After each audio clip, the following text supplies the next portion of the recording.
All right, so we got to start right off here, Chris. I'm sorry about the whole gift basket thing.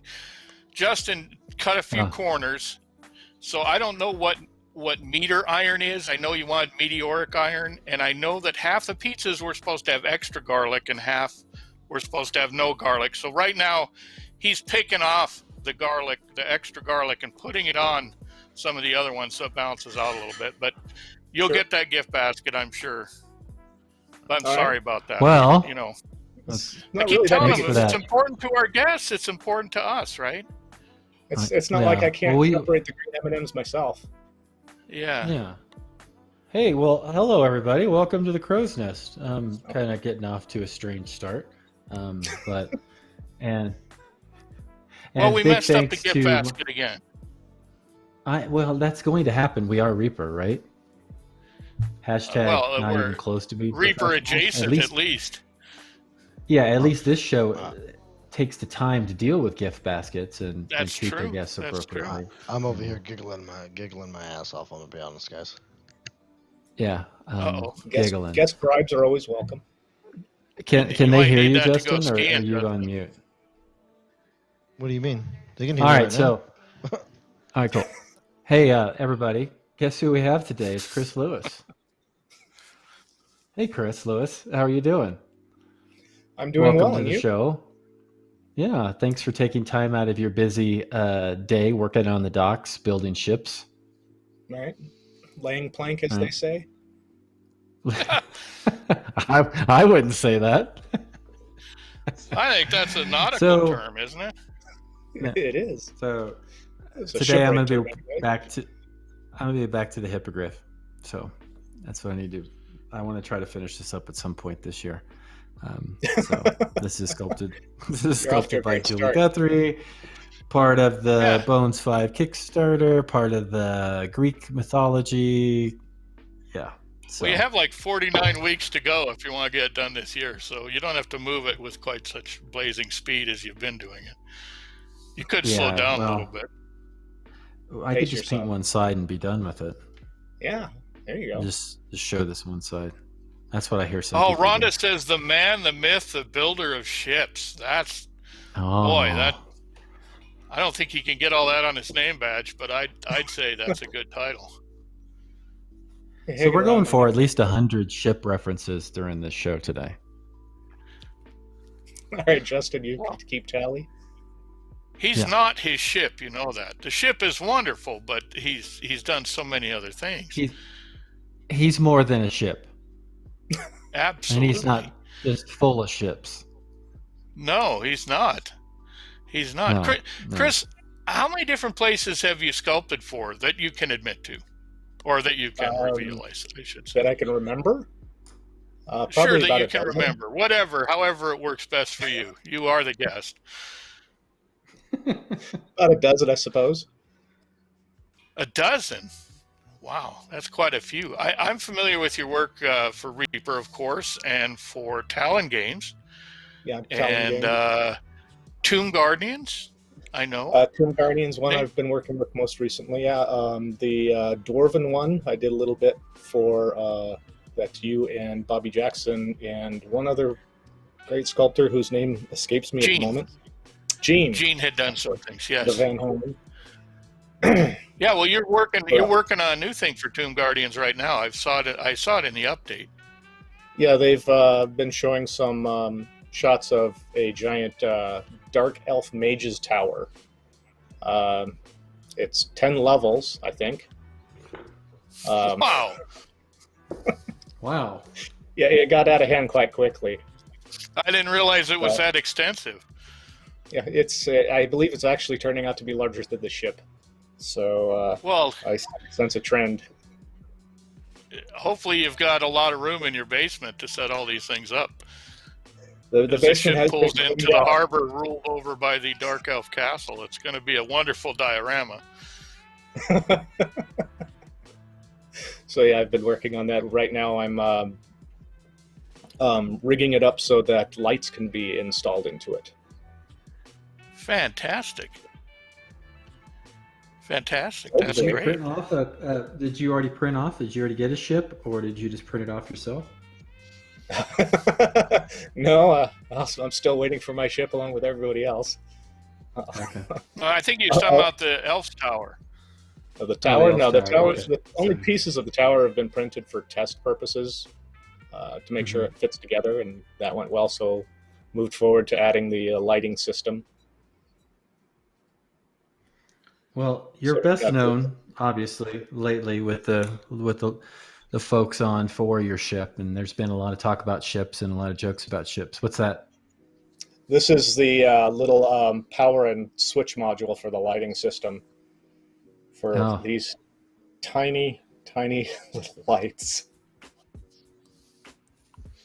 Well, I wanted to talk about.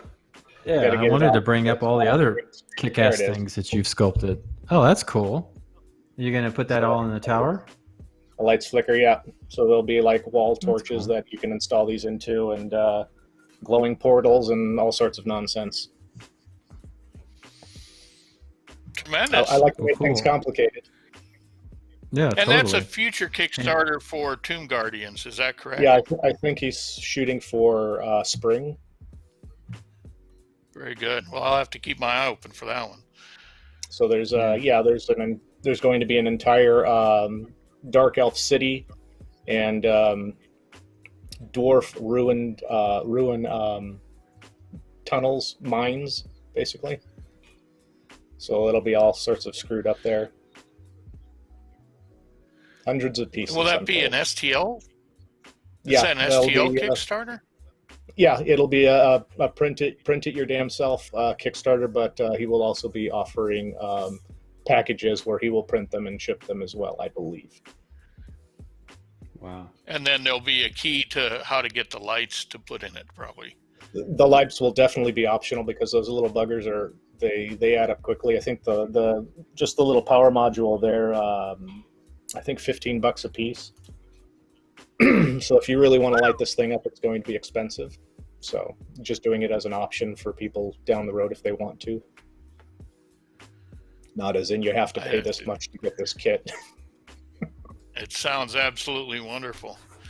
So you're also part of Talon Games, correct? That's where you stream, as a matter of fact. We can usually find you streaming on a Talon Games feed. Yeah, Saturdays 2 to 4 Central Time. I push pixels for an audience, and hopefully that's somewhat entertaining. It is. Seen it. It's fun. The and your main output for that is Mech Cav, right? Is that correct? Yeah, Cav stands for Combat Assault Vehicle, and they are mecha style big stompy robot combat, but it's integrated. So there are tanks and aircraft and infantry as well. So it's a combined arms war game. Someone, Nomad Zeke, is already asking about: are we getting a Mastodon sometime soon? Yeah, well, I'm just about done with the Mastodon. Unfortunately, I ate something that disagreed with me, so I didn't stream on Saturday to finish that one up, but I will next Saturday. So the Mastodon, Mammoth, and Oliphant will be done next week. As to when they will actually hit production and be available to the consumer, well, you're going to have to complain to John about that one. Well, and Talon Games and Reaper have a common origin, if I remember correctly. Cav originally was a game that was offered through Reaper, and now it's a standalone, right?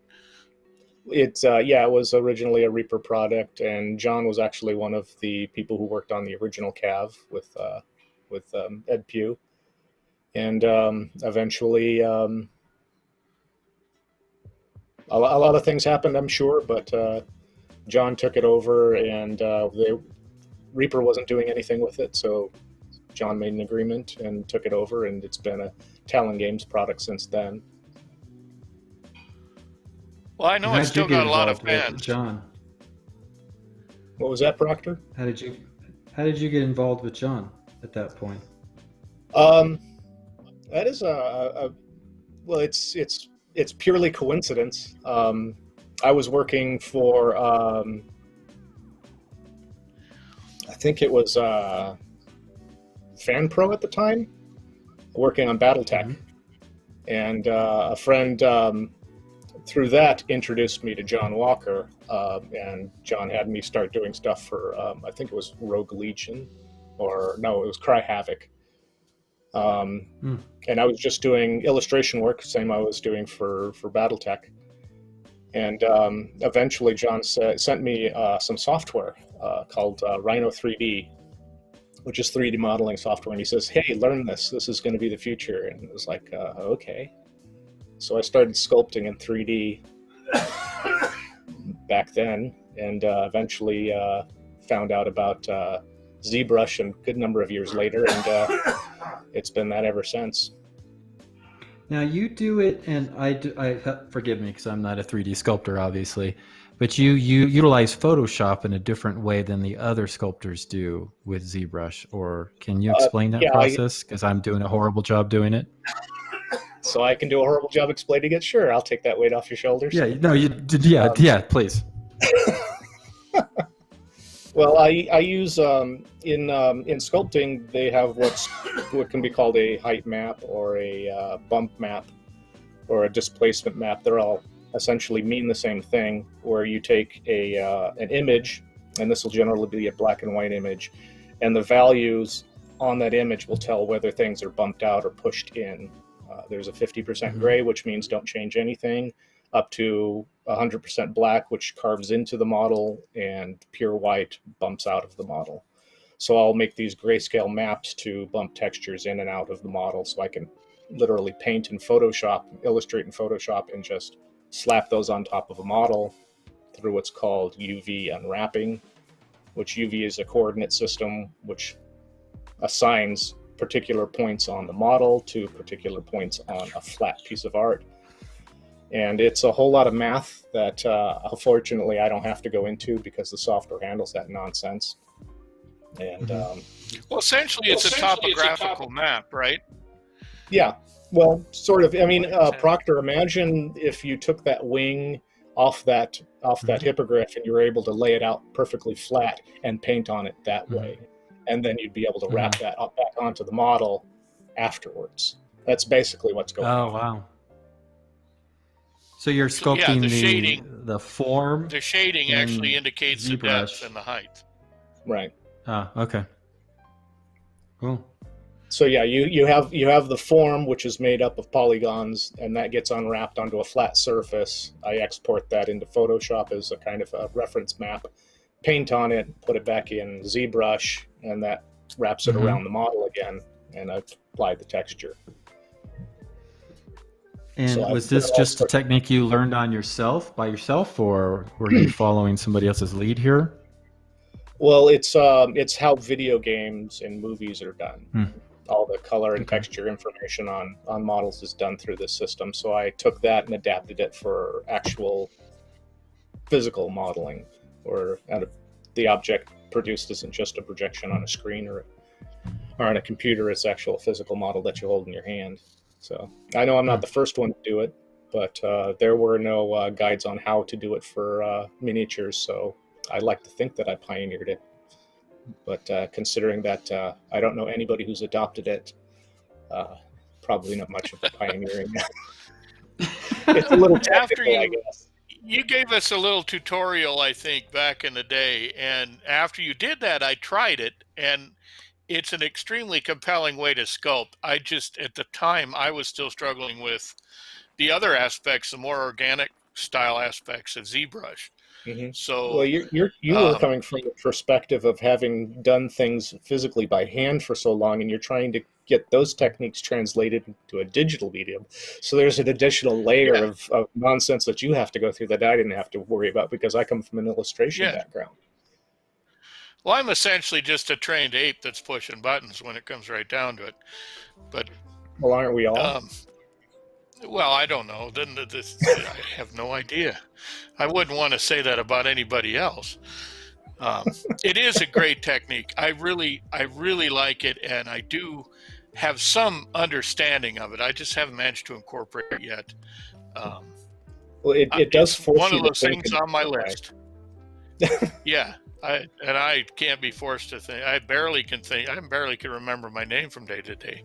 So. Well, you don't often call yourself, so that's understandable. That's true. That's true. That's very good. But anyway, you've done a lot of other things other than the hard edge stuff. I guess I refer to it as hard edge stuff for Cav and the pirate ship. Do you use that same technique for your more organic stuff? Oh yeah, absolutely. I'm thinking about maybe your Asian orcs and your animals. Well, for the samurai orcs, a lot of the detail in his armor, that was all done in Photoshop and then wrapped on the model, minus all the ropes and silk ropes and such.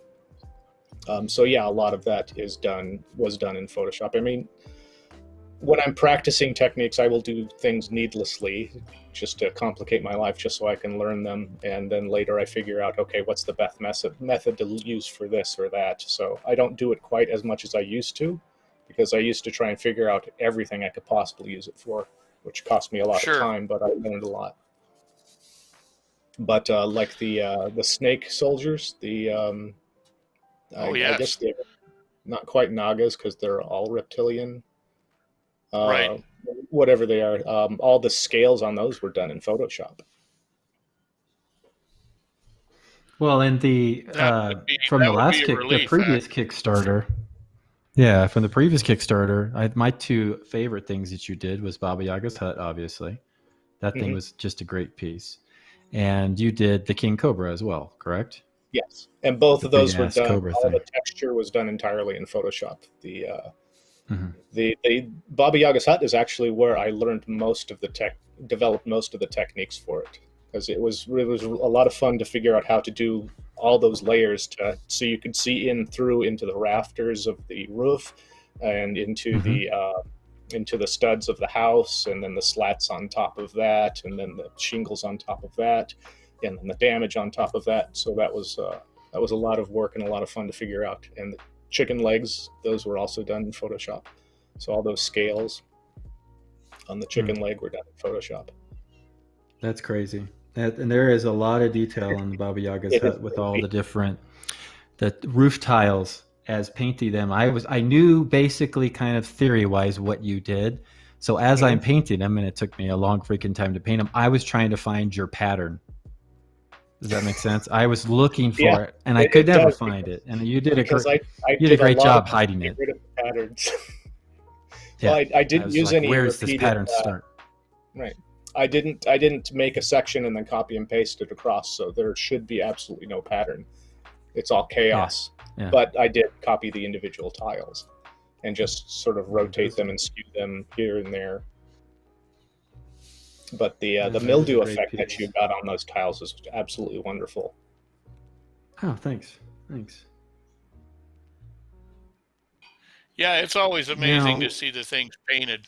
That's for sure.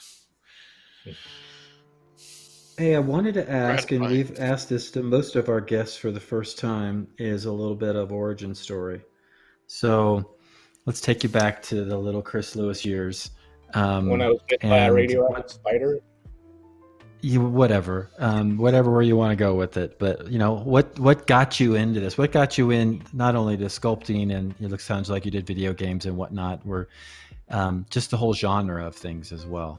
Do you like the whole D&D genre sort of thing, and how did it all get you there? My questions are rambling and don't have much points, but finally I just stop and then you can answer. So well, it's entertainment, and entertainment rarely has the point past entertaining. So it works well. Yeah, it's fun to watch us flail around.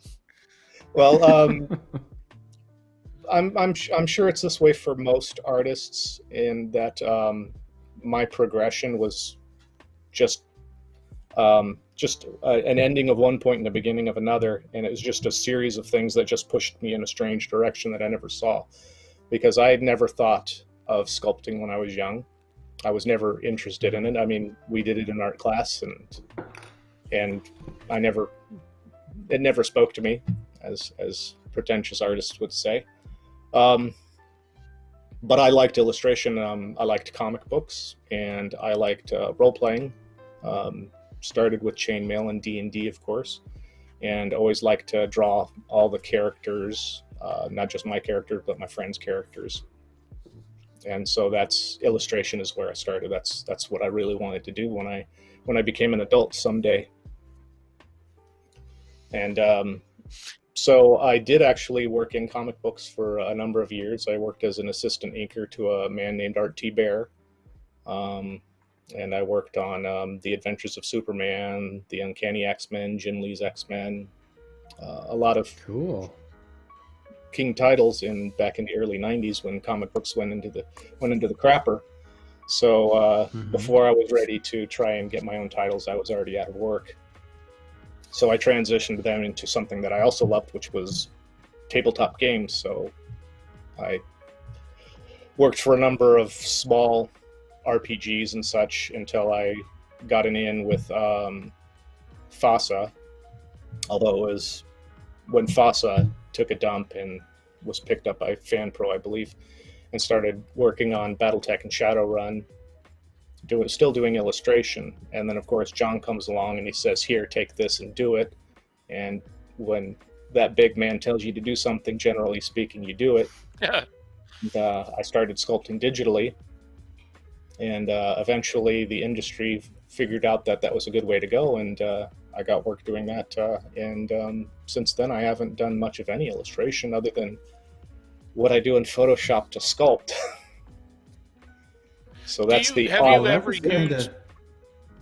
you ever used the digital sculpting for the basis for a illustration? Oh, absolutely. If I thought you had. I thought I'd seen some things. In the rule book for Cav Strike Ops, all the illustrations that I did in there, I think all of them were based on 3D models and then colored after the fact.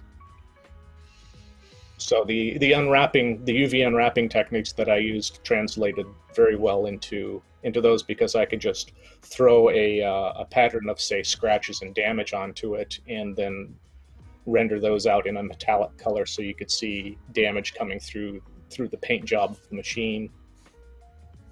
So it was almost there's so much digital 3D art being extracted from those programs now for comic book illustration. Yeah. Any kind of illustration. Entire cities are built and then shot basically before the illustration is done. Right. Yeah, that's where things go, and those early adopters are usually the ones that can leverage it best. Was there a transition from doing more of a 2D Photoshop drawings, and then when you decided to go to 3D, was there something you had to rethink or reimagine in your brain to make that step from 2 to 3D, or was it just more seamless at that point? Well, every change that I've done has required me to start thinking differently. I actually had a very good start with illustration, and if anybody wants to do sculpting or anything, or illustration or anything creative like that, the hardest subject is the human body, because we are so sensitive to the proportions and details of the human body. So study figure drawing. And the best set of books I've found are by a man named Bern Hogarth, who Yep. that was the first one that taught me how to not just draw it, but to see it in my head so that I can actually, once I'm familiar enough with it, I can draw from memory. I don't have to see a picture of the arm in a particular location to know what it's supposed to look like, because I know what the muscles do, I know what the tendons do, I know what the bones do. And that was the biggest help in transitioning me from 2D illustration to 3D modeling. And so in ZBrush, when I'm sculpting, I'm actually drawing, because it's what it feels like to me, is I'm drawing that muscle curving over bone and sinew. And I'm pretty sure it's the same for sculptors, except their experiences with entirely in the 3D line, but they're still using those tools to draw things out across shapes. So I'm sure the Jason... Vern Hogarth books are indispensable. I always thought that studying some of the better comic book artists in terms of exaggerated pose and exaggerated expression was really good. But the same thing can be done watching pro wrestling, for instance. You can pull a lot of good facial expressions and muscle movement out of that. So I think you take inspiration where you find it, but I do think that illustration, I haven't met too many sculptors that couldn't draw. I mean, that didn't have some idea of how to draw, or that didn't draw when they were young.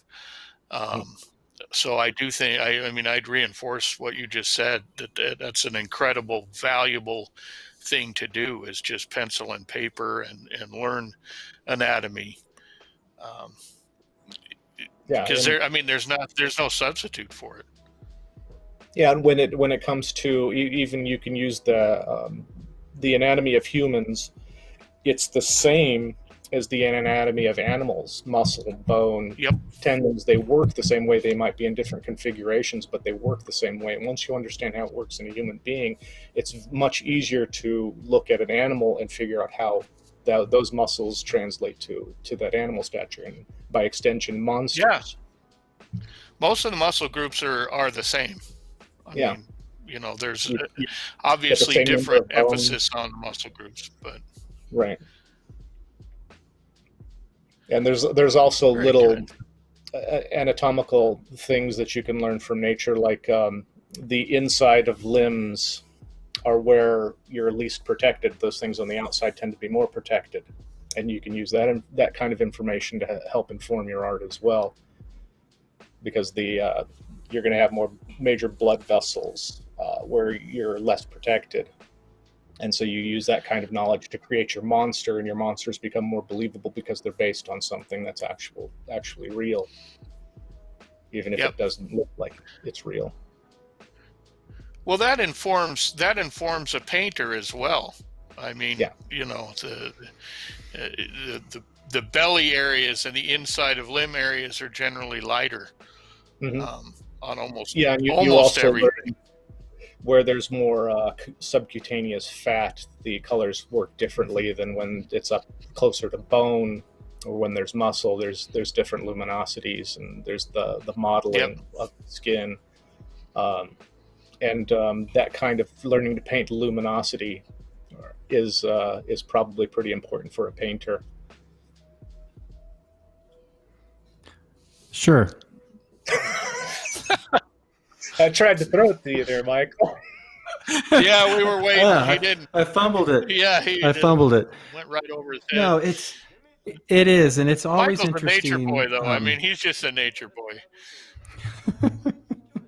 No, but it's always interesting to see the different, all the different sculptors, from Chris to you to Jason to Julie and Bob and Gene and Bobby, how you interpret different things. What is that? What is that music?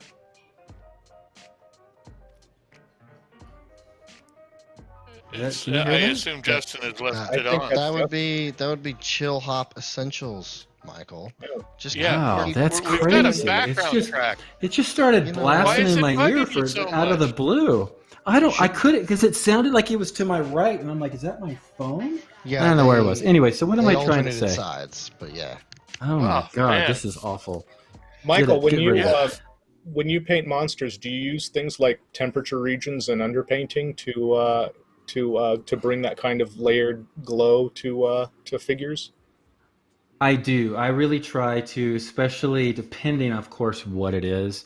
I like to try to get. I work on a temperature contrast range to work on my big, what the money shot is. So, and a lot of times if I'm doing something for Reaper and I know it's going to be photographed for box art or whatever it's going to be, I'm really working on that main angle, because Ron generally just wants one main picture. And then if it's on the back, it'll have different photos as well. But yeah, trying to take that contrast and pop up and not try to, a tree is brown or this alligator's green or whatever. Like, try to really play with as many colors and work with as many contrasting colors as I can while I'm working on something. And trying to throw in my favorite color in the world is this Proctor purple that we joke about, in Carnival purple. But I really, that is a great underpainting color, purple. It is. It's throwing it in the shadows. It's throwing it into, giving it a little more life and vibrancy, and finding ways to put magenta in, finding ways to not only highlight with white. Bloody red. Yeah, and then this is Chris? This is a cool color, right? But it's very intense. And you would think, okay, they always talk about rules of when you're highlighting, you want it to be a warm color, but you have some highlights with warm colors and you throw this in as a little contrast. So yeah, I appreciate the question.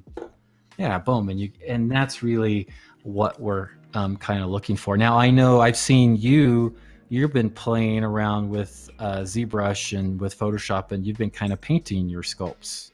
Is that true? Painting, yeah, that's true. Yeah, what do you think about that? That's pretty cool. Well, I've always ignored color because I was a black and white illustrator, and I felt when I was younger and much dumber that what do I need color for? I'm just putting black lines on white paper, and other people color. But that was a mistake. I should not have ignored color, because color, even though I don't sculpt in color, it actually informs my art quite a bit. So I'm thinking about things like fall off of shadows, even though I'm not sculpting shadows into my pieces, and I'm thinking of back surface scattering, even though you're never going to see back surface scattering in my pieces. And those are things that painters do, even with miniatures like this. I've seen painters like the light source. What is that? Where you paint a source lighting, and I've seen painters source lighting, do back surface, subsurface scattering techniques, so it looks like you can actually see through earlobes and such. And it's like, well, if I have that in my mind when I'm sculpting, something changes in the sculpt, and it I guess it kind of inhabits those kind of techniques, even though they're not really present. So sometimes it's an issue more of focus, of how to focus on something that you're working on, to try to bring it that believability. Because a lot of what we do isn't necessarily, I guess, it's realism, but it's more believable. It's more the believability that's important. Those are the visual. I'm always struck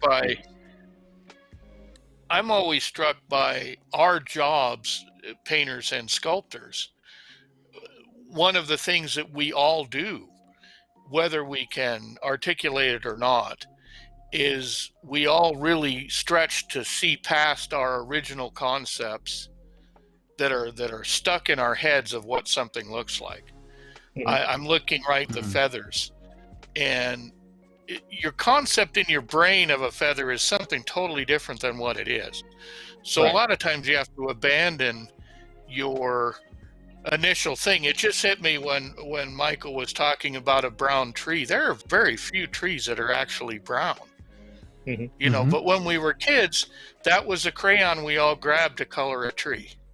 Right. You know, so in our head, you know, we're thinking, oh, trees are brown. Well, they're not really brown. And you have to get past that to be able to do painting or sculpting or most any kind of artwork. Yeah, that's the Impressionists really did a lot to bring that into more conscious control. I think it was either Degas or um, the one who cut off Okay. the ear. Van Gogh. Van Gogh, Mm-hmm. who really said that you don't paint you paint what is there, not what you think is there.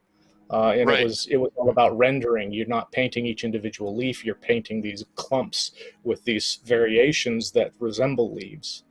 And Right. in that, it becomes more real because this is how your mind interprets things, as opposed to how you intellectually construct an object.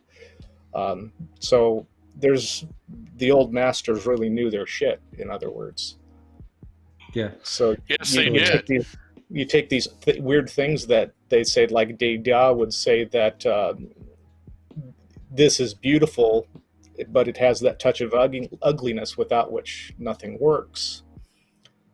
And to make things perfect, they never look right. So you have to have that chaos in there in order to Right. have that sort of balance.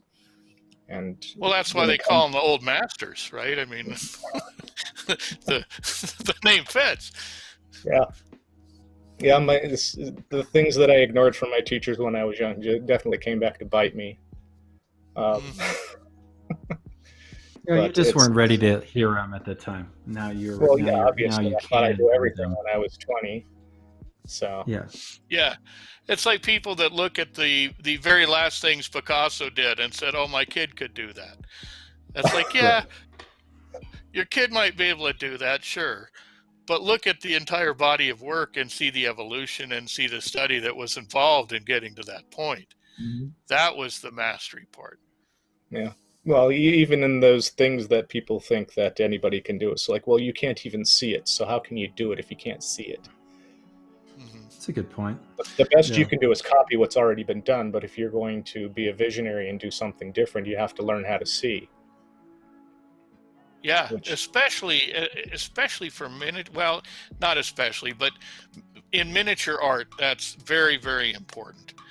What you were talking about, our concept of hair is being made of strands. For instance, it's something that we all talk about in our beginning sculpting classes, that you have to kind of abandon that notion, because hair has to be a mass. It has a mass, it has a volume. It has a shape. Especially in the final miniature, it has a weight that doesn't really strike us in everyday life. It doesn't strike us that hair has any weight, right? Because it's not the same thing. Right.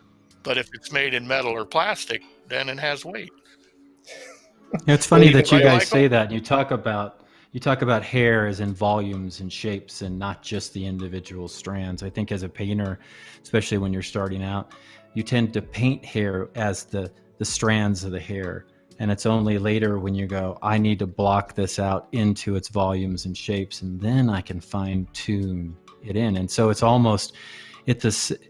end up being a similar kind of process as you guys sculpt it as when painters paint it, in blocking it out. And it took me, I know, for instance, for me, it took me a while just to even come to that realization, because my hair looked like crap. It'll just all look the same because I was painting each strand and worrying about each one instead of blocking it out and really getting my highlight areas and then picking out what was super important and what wasn't, like you guys do with the sculpts. You're not sculpting every little single strand. You're sculpting the strands that are in the focus, in the where it's really showing on the top of the sculpt, right? There's a couple of items in there.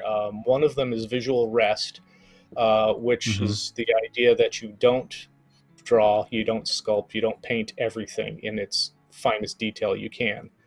You pick out the areas that are important, and you add detail there, and you render in the rest, and it gives the illusion. The brain puts the detail in for you. If you detail everything, the eye is going to get lost. It's going to be confusion, and it's actually going to be very wearing on the viewer to look at. So you have these visual breaks, and it's the exact same process. Yep. As It's a all sculptor, related. as a sculptor with a physical background, that's probably one of the most seductive traps of Yes. digital sculpting, is the incredible layers of detail, the incredible amounts of detail you can pack into a sculpt that, first of all, it's going to be hard to reproduce. Second of If at all, all. the painters don't have any interest in doing it. You know, you can do that super engraved tab on that belt pouch, but you know, who cares? At the very end of it, if it even makes it through the mold, you're not going to see it once a molecule of paint gets on it. Yeah. Rhonda's asking if there's a way that we can actually go ahead and sculpt the shadows in, and Derek is asking if there's a way to incorporate dark matter into the casting process. So I don't know if our chats, you know, if they've really understanding what we're trying to put across, but. Well, we are kind of talking to college level art class, aren't we? Mm-hmm. Well, we are a little bit, but Derek's way beyond us with his dark matter idea. I hadn't given that much thought. Well, first you have to actually determine if dark matter is real. That's true. That's an entire process unto itself. That's Otherwise, true. you're And just then you got to pretending figure that out, it's with dark matter. you know, what mold material. I'm not sure what the durometer has to be to hold that dark matter in or out. Going to be Wow. electromagnetically contained. Yes. Should yes. have smoked that bowl before this episode. Yeah, You mean you didn't? we're getting not today. You were No, just not all today. paranoid Obviously. about the music in your ear. I was thinking maybe Drilling into your very brain. oh, here comes the bus. Oh my Here comes God. the Oh, bus. Sorry, no. Michael. Here comes the bus. Oh, hey! I always show off people's that come on if I've painted something of theirs that I was still gonna retain. ask. There's got to be some Yeah. stuff. I know you've painted Yeah. some stuff. Now that Well, one, I've painted a lot of. Yeah. almost Go ahead. all the reliefs and all the details on that were done in Photoshop. That's awesome. This is such a Almost all of great it. piece. Yep. And I have another copy that I want to do in MM because this is all shaded metallics. And so, yeah, he actually made it to the box for the Greek Odyssey. So, What kind of happened? Now That's, you've used that in that- class too, haven't you, Michael? Yeah, where's the class demo piece you said you were going to send me when you were finished with it? Oh, I have man. it. You can have it. I think this is it that I finished. So I think it is. I think this was my class demo piece. I'm like, crap, I need to finish this. And I think this is what I picked up and just because you use different color palettes on different parts of it to simulate different types of metal, and now it seems to be unified. well, that's the there's- tricks of a painter. Tricky Just don't fella. look too close. Yeah, just don't look too close. Don't look at the back too much. Oh, take it back. Well, that looks like you've got iron and bronze on there, don't you? Yeah, I like to. Yeah, I there's like the copper to, especially. There's copper, there's bronze, there's steel, there's different kinds of steel. There's the pewter. Then I have lots of tints in there. And you're right, Chris. This was for my shaded metallics class 2 ReaperCons ago or something. So long I've And been waiting. I know. I'm sorry. I think I kind of even forgot I made you that promise. But Well, it's a good thing I can shame you on the live broadcast. Yeah, shame me on my own. Drive the bus over me on my own show. But yeah, this guy is super awesome. I've painted the Baba Yaga's hut and the Cobra, but both of those are at the Reaper place now. But I really enjoyed those. Yeah, I thought those were just. I love the terrain bits you've added to the Cobra. That just made it really come to life. Really solidified it as a spectral feature as opposed to just a large snake. Yeah, because when I looked at it, until I had it in my hand, I wasn't sure what it was, whether it was a giant snake or was it a statue.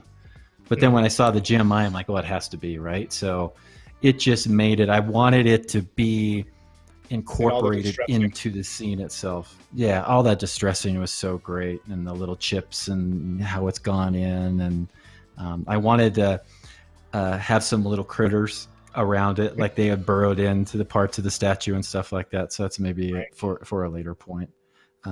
So those are the little stories that you build into your figures. So here is last week on the show when we were doing the Q&A, I was painting this base, and this is of course not a Reaper figure.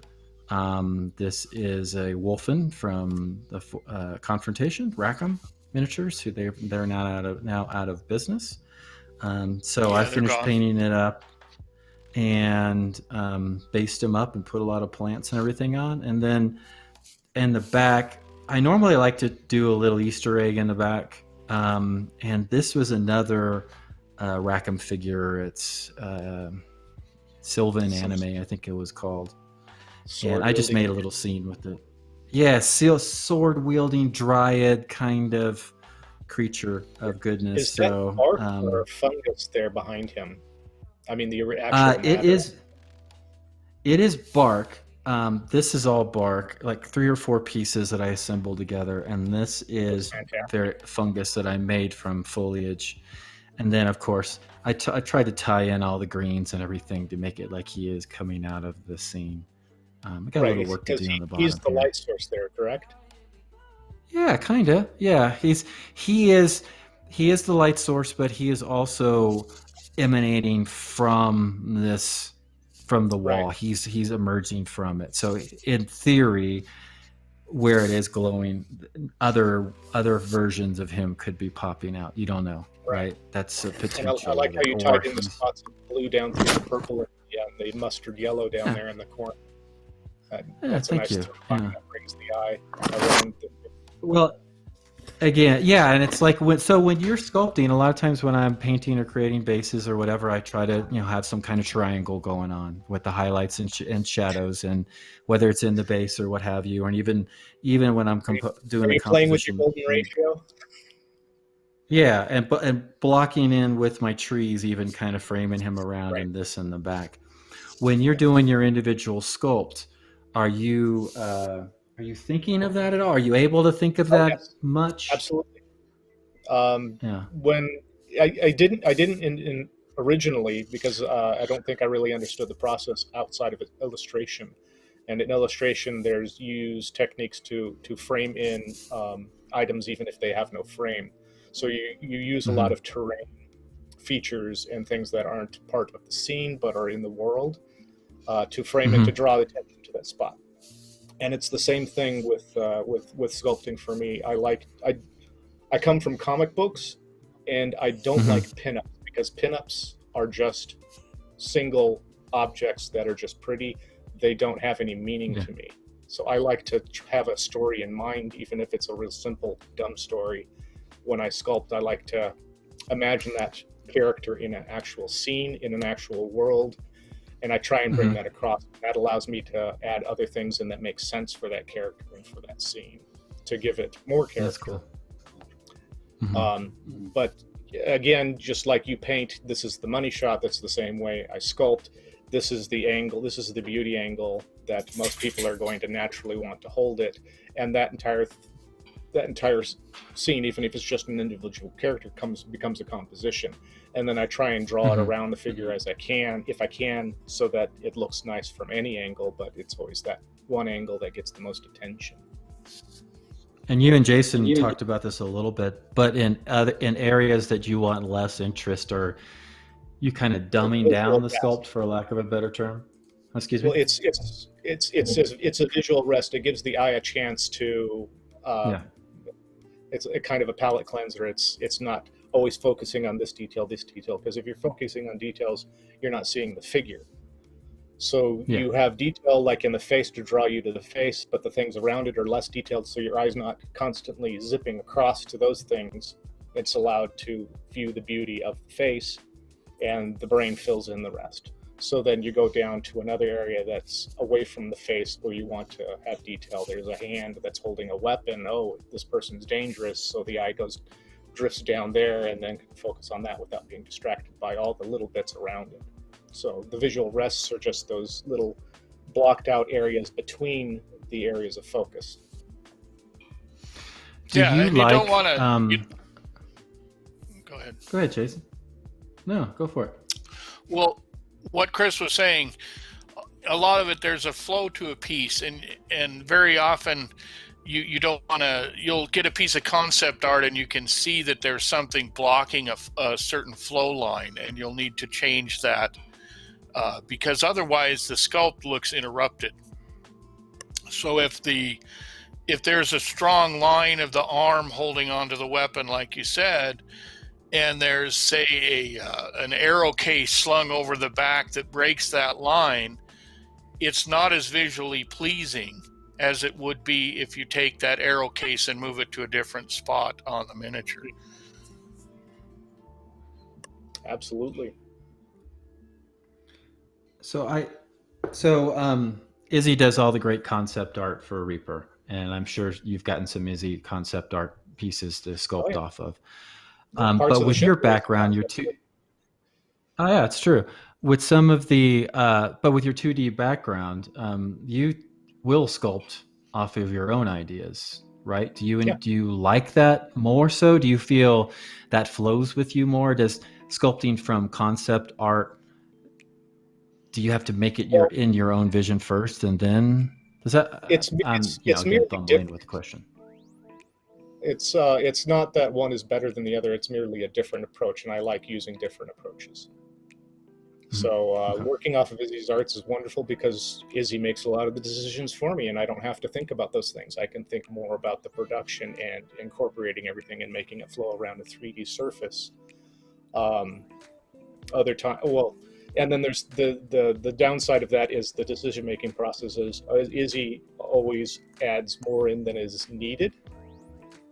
Mm-hmm. So you have to decide what goes in and what can't cast. And that's wonderful too, because it's better than not having enough and having to add stuff in that's not in the art. Yeah, that gets to be a pain.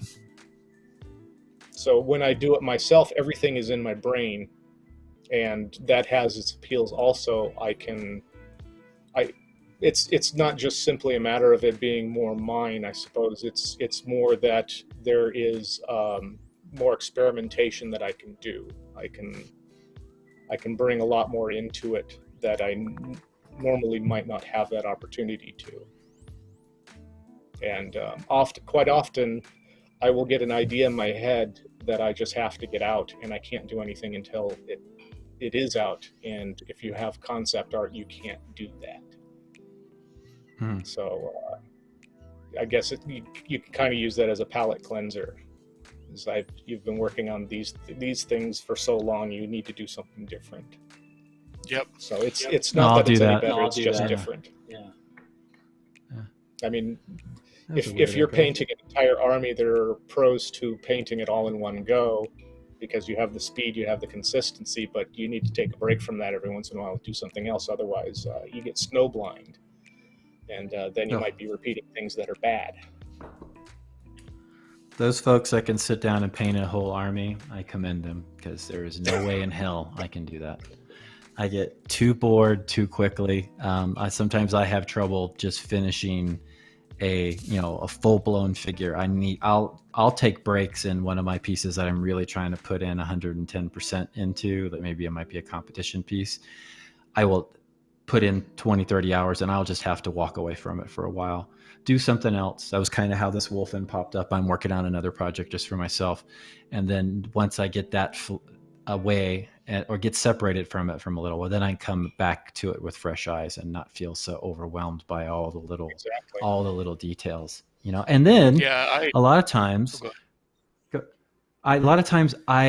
if I take that break before I consider it completely finished and then come back to it, I'll notice, this really isn't working. What the colors I chose, or what I was doing there. That's why I was struggling so much, because it just wasn't clicking.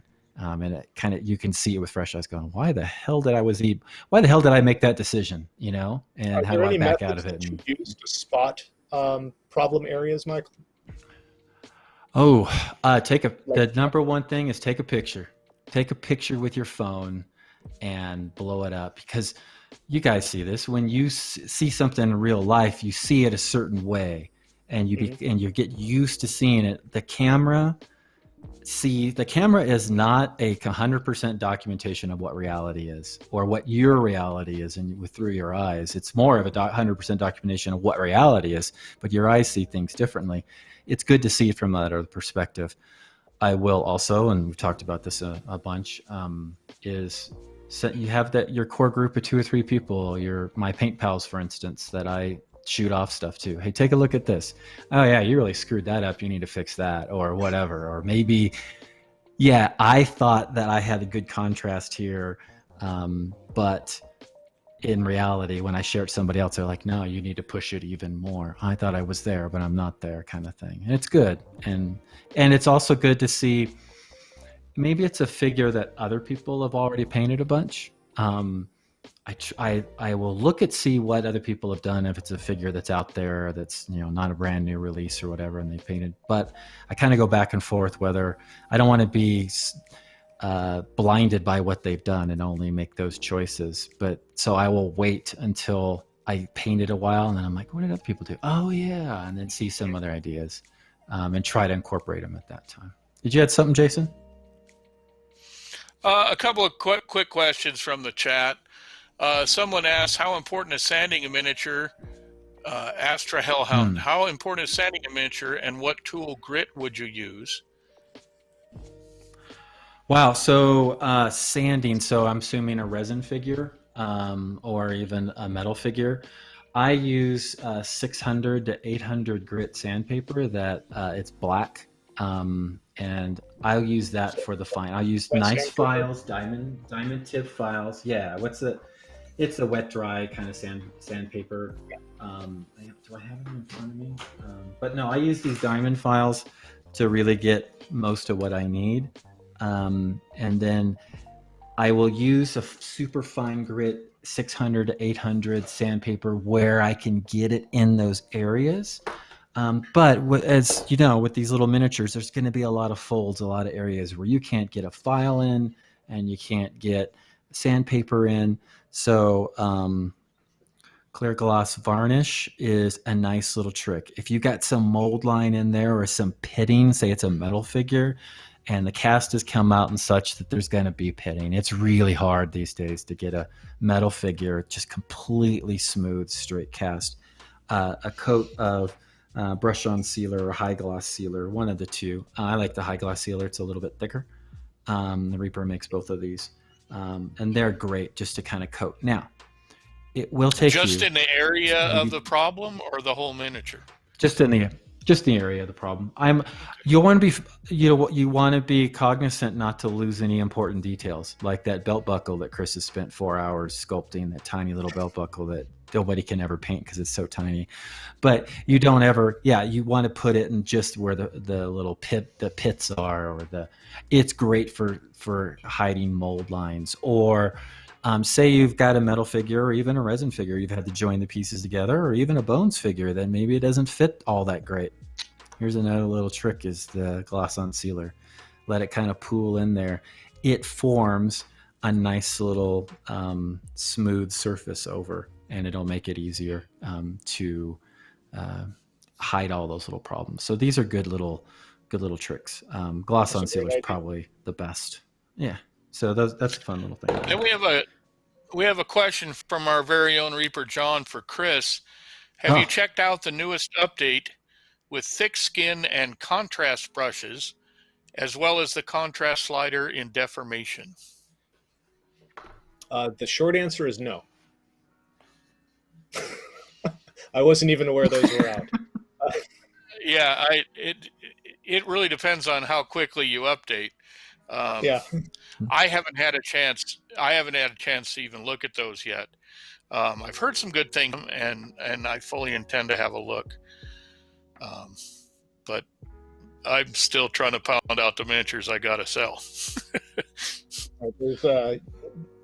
I've been working with ZBrush long enough where I have it's my tool palette is coalesced into my core tools, And moving away from those is really difficult because I am so very fast with them.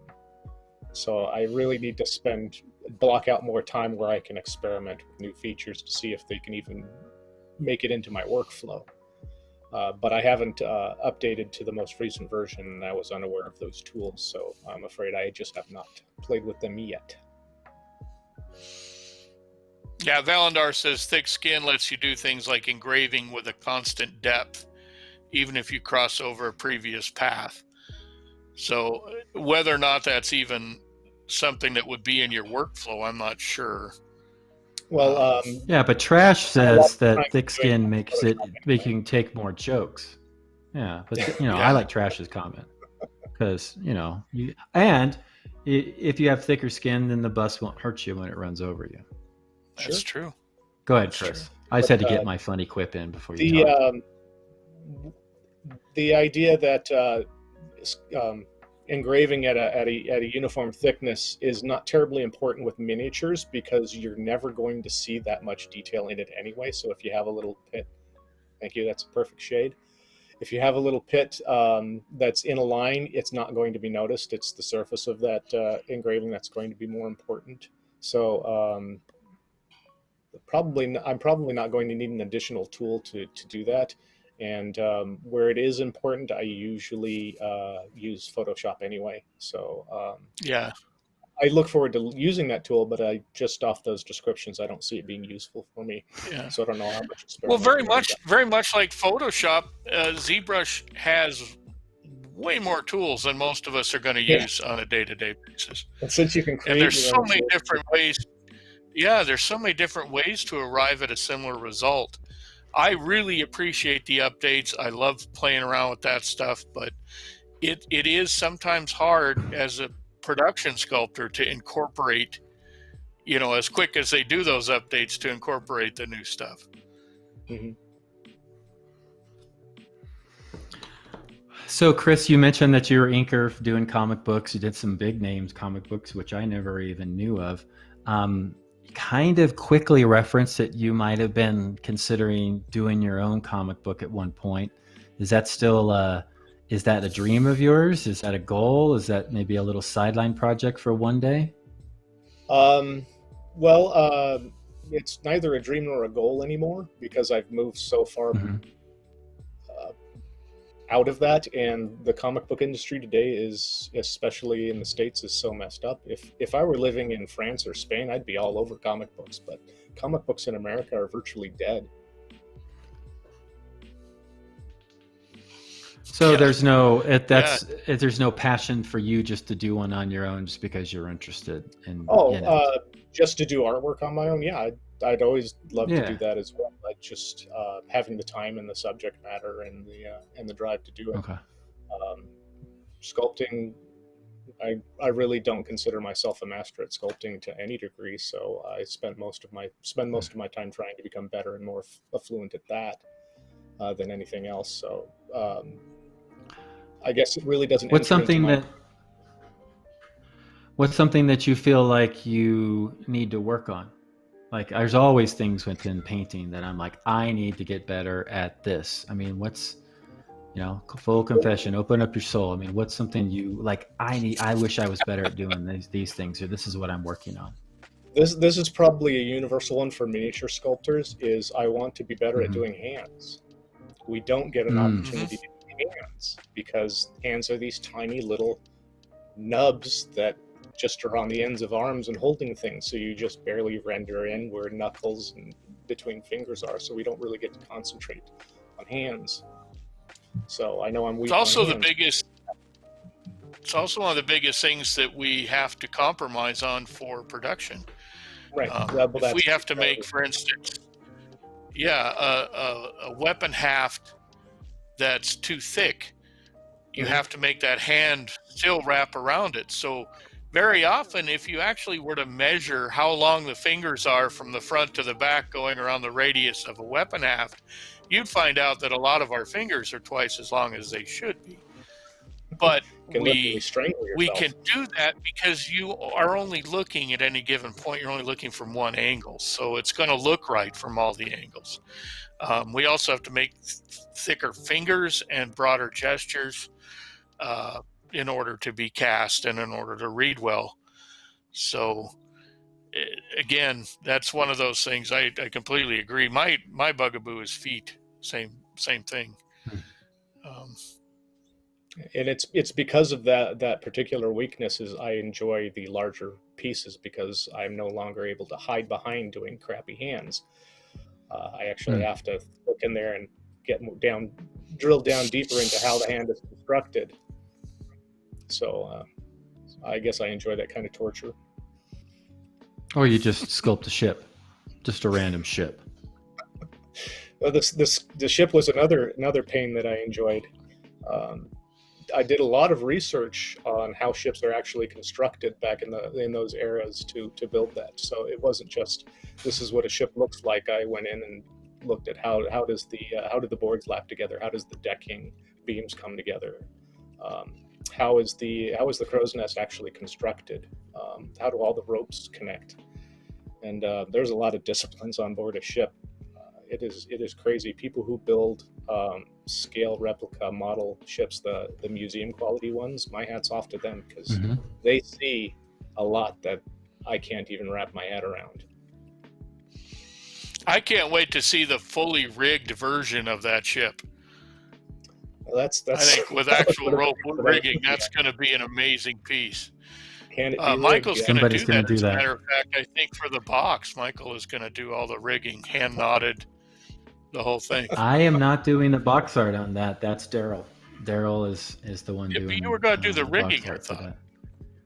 There was an artist named Emmanuel Tolat, I believe was his name, and he was he scratch built ships that are museum quality, and I got to be involved in a project that he worked on, and listening to him talk about how he constructed the rigging and things of that nature was pretty amazing. He hand sculpted all his own cannons because no cannons that were produced in a hobby store or anything were in scale.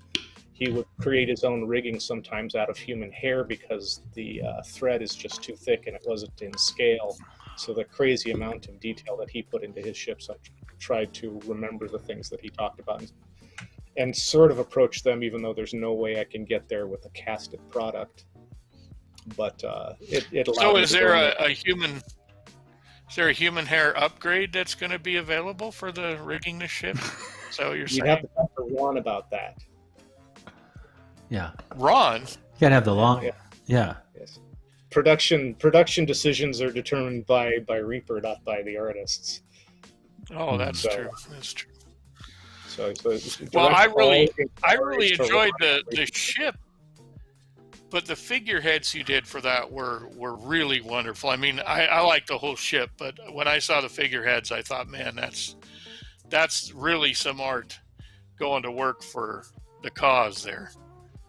Well, the figureheads are much larger than they would be in reality. So to all those who are into scale, I fully acknowledge that. But we wanted something large and grand and sitting on the outside of the ship. So we fudged on the cooler. Is cool rather than is realistic. And we went through a lot of ideas on different maiden heads. I wanted to do something that was more like the HMS Victory, which doesn't really have a maiden on the front of it. It's got those shields and scroll work and things built down the side. But we couldn't figure out how to do that and have it swappable. So we figured just on the three, two of them, well, one of them is from Iziard, and that was the Hippogriff, which beautiful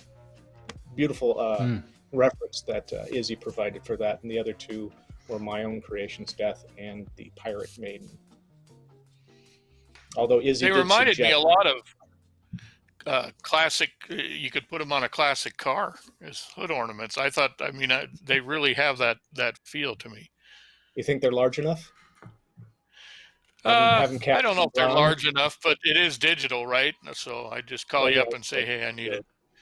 25% Yeah, bigger can you for print my this for me a little bit bigger? my Stutz And then- Bearcat.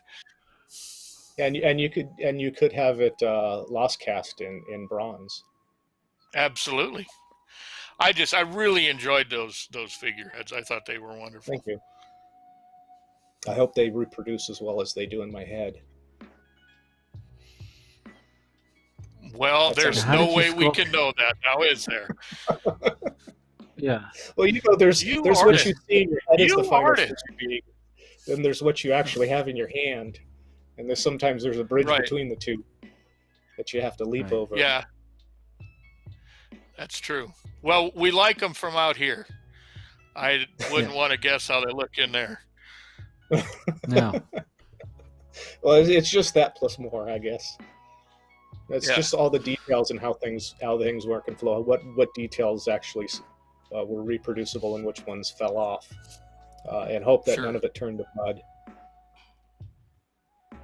Well, it's Well, going to be. on the. Yeah. I can't imagine From what that I've seen, it you're looks good. not anxious to see those at a future ReaperCon painting competition. Oh my God. They're going to have to increase the size of that room, aren't they? Yep. We I were think they're getting gonna a have to have bigger room just for space. that. Yeah, I had negotiated to get a bigger judging space, entry space for this last ReaperCon that didn't happen, and that was pre-ship. So I have no Well, this idea. should really push that. I mean, this should push throw that. a There's chip no into way it, you. and it's a lot of miniatures. Yeah. Well, we got may have lot a of separate chip ship coming into this category. now. Yeah, there's a lot of ship going on. Sorry. Yeah. People are bringing So, a lot of we'll, ship. we'll to have a Reaper. special. Well, hey, we're quarter after. Want to be aware of everybody's time and what have you. Yeah, Michael started with the poop jokes already, so we need to. But I want to thank you, Chris, for being on. I really appreciate it. Thank you very much for having me. It's been a lot of fun. Oh yeah, I learned a lot about you that I didn't even know. I didn't even know that you did comic book art a long time ago. That's super cool. I love that. Is your name on the credits? If you had someone had picked up one of your comic books and say, He doesn't read the show prep. He never reads the show prep. We got a booklet I on just show up. quarter-inch thick. I'm like Ron. I just show up to the show. I started as an assistant inker and moved up to assisting in pencils, doing full background pencils. But no, my name doesn't appear because I was the assistant. Oh, well. I think there was only one piece that actually had my initials on it, and I think that was a large wraparound cover for a Supergirl comic. Cool. Well, that's awesome. That's still but I pretty don't know. neat. I really didn't care, and I don't care to sign my work today either, so it's just not important to me. Oh, the other sculptors love to sign their works all the time. You don't sign yours? Bobby. No. Oh, Bobby, just that all the time. He makes his signature as big as possible on his. Yep, he's I actually sign a lot of Chris's work. I don't know if that'll cause confusion in the future, but well, if I see it in there and Bryce. there's no signature, I just go, "What the hell? I'll put my name there. Why not?" I noticed recently that Bryce? you were the artist for Baba Yaga's hut, so cool beans there. Yeah, I saw that was? too. Oh yeah, I corrected you that were. though. You gotta give me credit. Yeah, I you did. corrected that You on did. Facebook.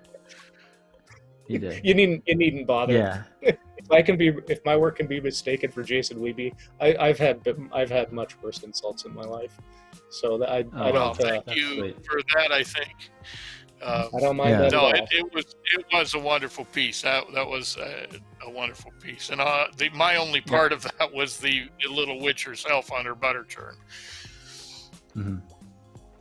And she looks. Yeah, great, that was too. one that I got to paint and was very reluctant to send in to Reaper because I wanted to keep that one. Did they pay you I ahead thought of you were time? just or- sending pictures. No, I sometimes I just send pictures, but that one I did. It's in the Reaper gallery.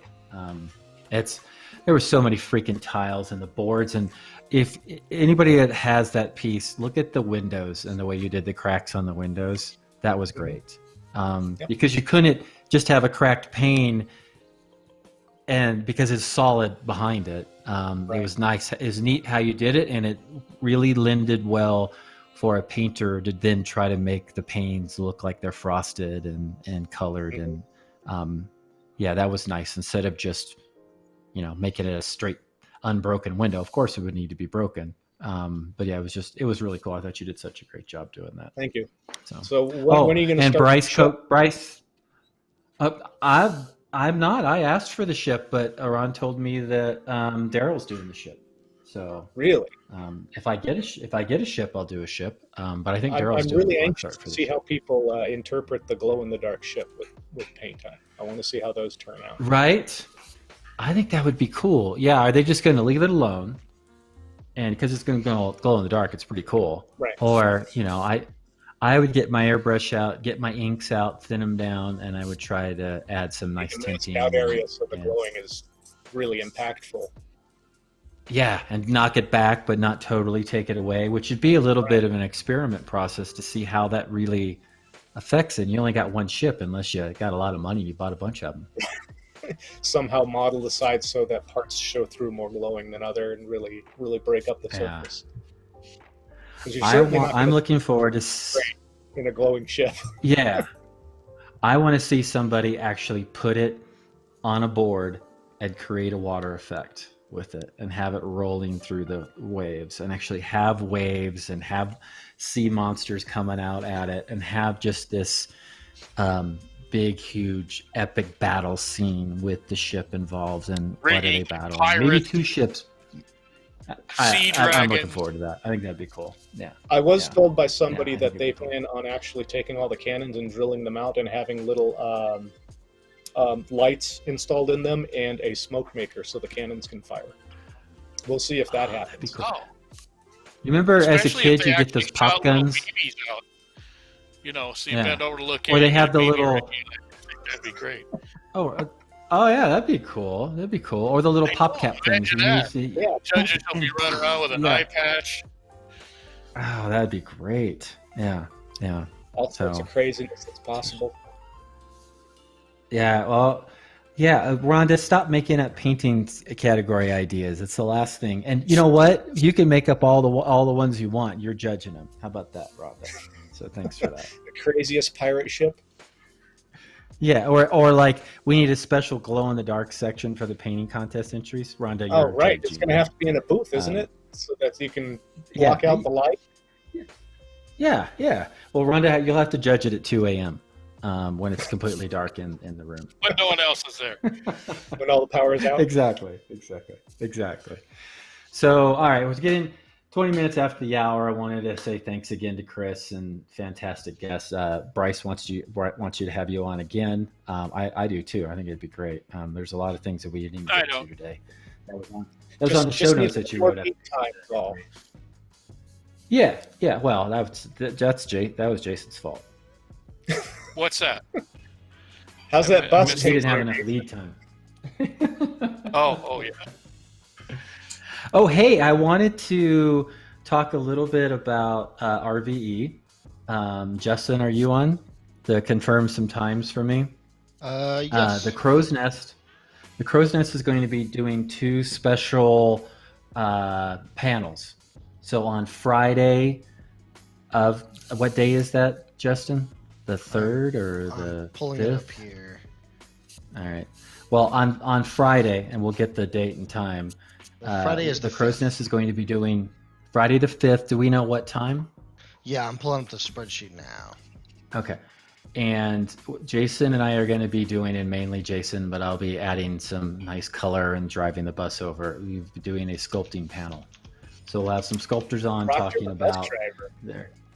Yeah, yep. And so I will be driving the bus on the sculpting panel, and I'll be behind the wheel on the painting panel. And then on Saturday, which is the day after Friday, Saturday late morning-ish, we'll be doing another Crow's Nest panel with some painters on. So the Friday panel is 2:30 to 4:30 Central. Okay, 2:30 to 4:30 Central, 2 hours of paneling. And then on Saturday, what time is the painters panel? That one is 12:30 to 2:30. All right. Hey, Derek, I think you're on. I know you're on. I hope you're still on. I want you on the panel for the painters panel on Saturday, please. So we're rounding up our guests for that. And since I saw Derek on here, I wanted to ask him. But so we're super excited about that. We just kind of figured that out last week after the show. So this is the first announcement we've really had on that. So super excited. Well, we're probably expanding our guest list from our last sculpting panel for ReaperCon. So Justin and I are talking about exactly how to do that, but I think we've got a plan. How many little windows can you squish on somebody's screen? Well, we've got 2 hours, so it might be a tag team type deal. I see. Yeah. We might have them rolling in and rolling out. And Derek is a confirmed panelist for Saturday's painting panel. So hopefully that'll draw on some viewers with the great Derek Schubert on the panel. It's always good. That's why I have him on. He's a draw. He's a huge draw. So yeah, well, we'll be making an announcement once we get all confirmations and get everything nailed together. As far as the schedule for that goes, we'll start confirming guests, I think, in the next couple of weeks. Well, we'll trickle out the guest as we go along. Like Derek was really our first announcement of a guest. You know, I have other guests. But the guests need to know. The guests need to know. That's not really the way it works with our show. Well, that's not right? the way we do things. I know we don't like to prepare that much. Yeah. No, that's not. If we prepared too much, we wouldn't really. It wouldn't be a Reaper show. You get surprised. Another network. Oh, what's this music about you? Yeah, I know. It really gets. Well, on that note. All right. Thanks, Chris. We really enjoyed it. Thank you, Chris. Thanks, everybody, for tuning in. Hello to everybody we didn't get to say hello to.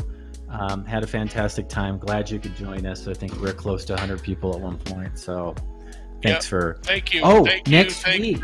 Next week, starting an hour later, we're trying out a new time slot. So instead of 4 Central, we'll be starting at 5 Central. And the reason really behind that is my work has gone crazy and I got to push it back an hour. And we're going to, but I think if everybody's cool with it, we're going social media as well. Yeah. But that's going to be most likely our new show time at 5 Central instead of 4 start time. So. All right. Well, thanks again, everybody. Thanks, Justin. Chris, it's always wonderful to have a guest. I mean, this was a real information-dense show, I think, and I think that's very valuable to get to get that kind of information out there. Well, I am full of it, so anytime. Yeah. Well, full of the ship, I guess. Agreed, 100%. Full of ship. Full of ship. Totally full of ship. Yeah. Thank you guys. You got ship coming out of here. The perfect thing to send us off on. Chris in this maiden voyage into the abyss. Yeah, someone clip that.